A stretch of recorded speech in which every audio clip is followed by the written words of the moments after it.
Dear students, today our topic is intermolecular forces. आज हमारा topic है इंटरमॉलिकुलर फोर्सेस। हम चैप्टर 4 का आगाज़ कर रहे हैं। ये चैप्टर 4 का फर्स्ट आर्टिकल है। इसको समझने से पहले हम जानते हैं जो हमारे इर्द गिर्द मैटर है ये एग्जिस्ट करता है सॉलिड फॉर्म में, लिक्विड फॉर्म में, गैशियस फॉर्म में। अब ये सॉलिड फॉर्म में भी है, लिक्विड फॉर्म में भी है और गैशियस फॉर्म में भी है। फोर स्टेट जो प्लाज्मा है उसके अंदर भी ये मौजूद होता है, लेकिन वो ना होने के बराबर है। जो ज़्यादातर मैटर मौजूद है हमारे इर्द गिर्द वो तीन ही फॉर्म हैं, ये सॉलिड, लिक्विड और गैशियस। अब इसके बाद सॉलिड में अगर हम देखें, सॉलिड के पार्टिकल्स के दरमियान जो डिस्टेंस है वो बहुत कम है और ये करीब करीब है। और लिक्विड के जो पार्टिकल हैं ये ज़्यादा दूर हैं, इनके दरमियान डिस्टेंस ज़्यादा है। जो गैसेस के मालिक्यूल्स हैं इनके दरमियान डिस्टेंस सबसे ज़्यादा है। इसकी वजह इनके दरमियान डिस्टेंस जो है, अगर इन पार्टिकल्स को हम कहें molecule mean the smallest particle of a pure substance which can exist independently. एक प्योर सब्सटेंस का सबसे छोटा ज़र्रा जो आज़ादाना तौर पर वजूद अपना बरकरार रख सके उसको हम कहते हैं मॉलिक्यूल। अब अगर इनको हम कहें मॉलिक्यूल तो इनके दरमियान जो डिस्टेंस होगा उस डिस्टेंस को हम कहेंगे इंटर मॉलिक्यूलर डिस्टेंस।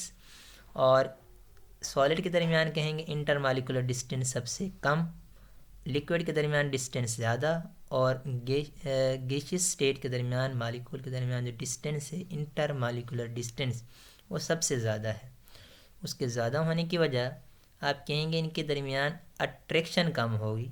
अट्रैक्शन कम है तो इनके दरमियान डिस्टेंस ज़्यादा हो गया गैसियस के मॉलिक्यूल के दरमियान। लिक्विड के मॉलिक्यूल के दरमियान अट्रैक्शन ज़्यादा है तो इनके दरमियान डिस्टेंस कम है। और सॉलिड के पार्टिकल के दरमियान डिस्टेंस सबसे अट्रैक्शन सबसे ज़्यादा है तो डिस्टेंस सबसे कम है। अब हम बात करें ये जो अट्रैक्शन है इनके दरमियान, जो अट्रैक्टिव फोर्सेस है, वो अट्रैक्टिव फोर्सेस डिपेंड करती है। ये अट्रैक्टिव फोर्सेस दो तरह की होती हैं। एक होती हैं जो मालिक्यूल के दरमियान हो, मालिक्यूल के दरमियान हो उन्हें हम कहेंगे इंटर मालिकुलर फोर्सेस, और जो मालिक्यूल के अंदर हों उन्हें हम कहेंगे इंट्रा मालिकुलर फोर्सेस, जो बिटवीन द मालिक्यूल्स हैं। अब इंटर मालिकुलर फोर्सेस इसको आप इस तरह से भी रिलेट कर सकते हैं, आप अपने आप को मॉलिक्यूल समझें और एक ताल्लुक़ आपका होता है आपके क्लास फेलोज़ के दरमियान। जो आपके क्लास फेलोज़ के दरमियान है वो है इंटर मॉलिक्यूलर फोर्सेस। और एक ताल्लुक़ आपका है आपकी फैमिली के दरमियान, जो आपके अपनी फैमिली के दरमियान ताल्लुक़ है, जो रिलेशनशिप है उसको हम कह रहे हैं intra molecular. With in the family जो आपका ताल्लुक़ है वो इंट्रा मॉलिक्यूलर फोर्सेस हम कह रहे हैं।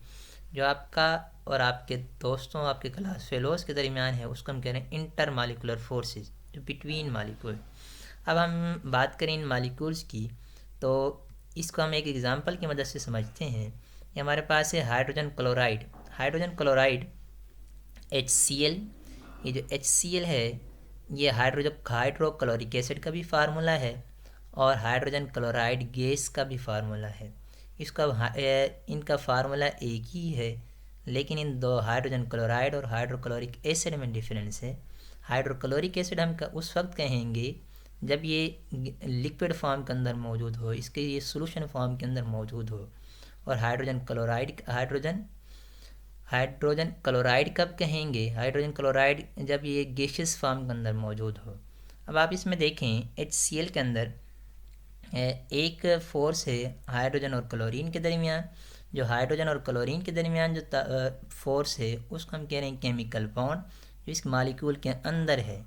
और ये एक मालिक्यूल हाइड्रोजन क्लोराइड का और एक दूसरा मालिक्यूल है हाइड्रोजन क्लोराइड का, और इनके दरमियान जो फोर्स है इसको हम कह रहे हैं इंटर मालिकुलर फोर्सेस।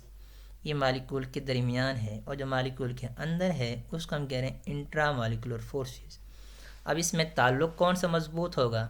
आप कहेंगे जी जो मालिक्यूल के दरमियान है, मालिक्यूल के दरमियान जो ताल्लुक़ है ये ज़्यादा स्ट्रॉन्ग क्यों है? या आप कहेंगे इसके दरमियान वैलेंस इलेक्ट्रॉन इन्वॉल्व हो रहे हैं।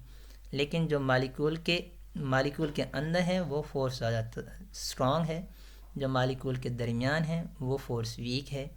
आपने 9th क्लास के अंदर ये भी पढ़ा था कि केमिकल बॉन्ड को तोड़ने के लिए जो मालिक्यूल के अंदर जो फोर्स है उसको तोड़ने के लिए 430 किलो जूल पर मोल एनर्जी रिक्वायर्ड होती है। एक मोल के लिए 430 किलो जूल, और इनके दरमियान मालिक्यूल के दरमियान जो फोर्स है उसको तोड़ने के लिए 17 किलो जूल एनर्जी रिक्वायर्ड है। मतलब ये वाली एनर्जी कम है। कम होने का मतलब ये फोर्सेस ही वीक थे, इनको कम हमने एनर्जी देना पड़ेगी। और जो फोर्स एनर्जी ज़्यादा स्ट्रॉन्ग है, जो मॉलिक्यूल ज़्यादा स्ट्रॉन्ग है, जो फोर्सेस ज़्यादा स्ट्रॉन्ग हैं, उनको तोड़ने के लिए हमें ज़्यादा एनर्जी देना पड़ेगी।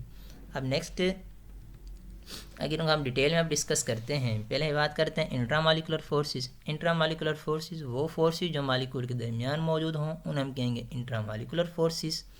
और इसकी की पॉइंट्स की अगर हम बात करें तो ये इंट्रामॉलिक्यूलर फोर्सेस वैलेंस इलेक्ट्रॉन पे डिपेंड करती हैं, और ये केमिकल प्रॉपर्टीज़ को इफ़ेक्ट करती हैं। Chemical properties, the properties which depend upon chemical composition, जो केमिकल कंपोजिशन पे डिपेंड करें उनका हम कहेंगे इंट्रामॉलिक्यूलर फोर्सेस। फॉर एग्ज़ाम्पल अगर कोवलेंट बॉन्ड हो तो कंपाउंड होंगे कोवलेंट, और फिर उसके बाद अगर आयनिक बॉन्ड हो उनके दरमियान तो हम कहेंगे वो हैं इन आयनिक कंपाउंड। अब इनके दोनों के रिएक्शन डिफरेंट हैं।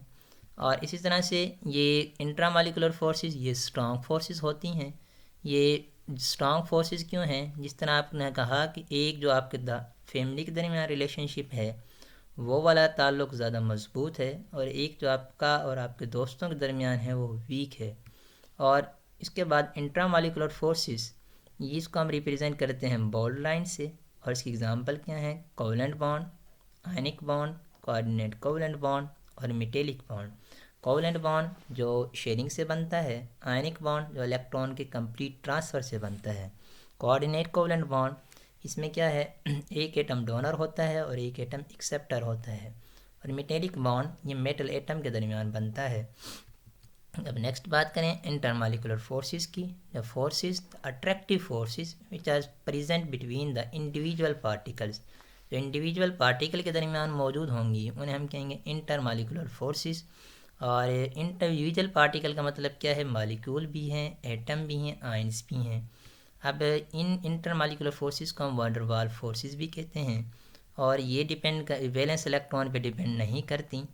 ये physical properties mean melting point, boiling point को इफ़ेक्ट करती हैं। और उसके बाद ये कंपैरेटिवली वीक फोर्सेस होती हैं। और उसके बाद इनको हम रिप्रेजेंट करते हैं डैश्ड लाइन से, इनको हम ना डॉटेड लाइन से रिप्रेजेंट करते हैं। और इनकी एग्जांपल में डायपोल फोर्सेस, ये पोलर मॉलिक्यूल्स के दरमियान हम पढ़ेंगे। हाइड्रोजन बॉन्डिंग, फिर उसके बाद नेक्स्ट है डायपोल इंड्यूस डायपोल फोर्सेस, इसके लास्ट पे है लंदन डिस्पर्शन फोर्सेस। इस तरह से आयन डायपोल फोर्सेस भी इसकी एग्जांपल है।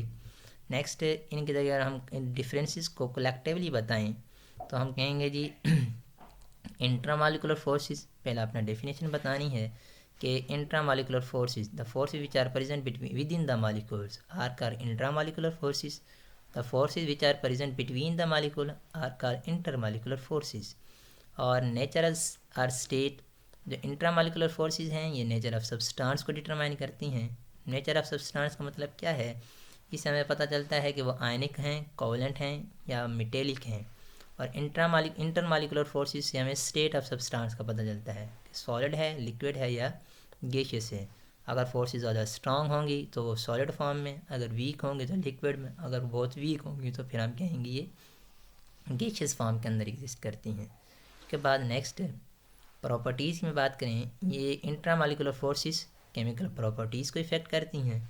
इंटरमॉलिक्यूलर फोर्सेस ये फिज़िकल प्रॉपर्टीज़ ऑफ सब्सटेंस उसके साथ रिलेट करती हैं। और इंट्रामॉलिक्यूलर फोर्सेस कंपैरेटिवली स्ट्रॉन्ग हैं, intermolecular forces comparatively relatively weak हैं। और इनको हम डॉटेड लाइन से रिप्रेजेंट करते हैं, डैश लाइन से, डॉटेड लाइन से, और इनको हम रिप्रेजेंट करते हैं बोल्ड लाइन से। नेक्स्ट ये वैलेंस इलेक्ट्रॉन पर डिपेंड करती हैं इंट्रामॉलिक्यूलर फोर्सेस। और इंटरमॉलिक्यूलर फोर्सेस वैलेंस इलेक्ट्रॉन पे डिपेंड नहीं करती। इंट्रामॉलिक्यूलर फोर्सेस इसकी एग्जांपल हैं कोवलेंट बॉन्ड, आयनिक बॉन्ड और कोऑर्डिनेट कोवलेंट बॉन्ड। और इसकी एग्जांपल हैं dipole dipole forces, hydrogen bonding, dipole induced dipole forces और लंदन डिस्पर्शन फोर्सेस या लंदन फोर्सेस।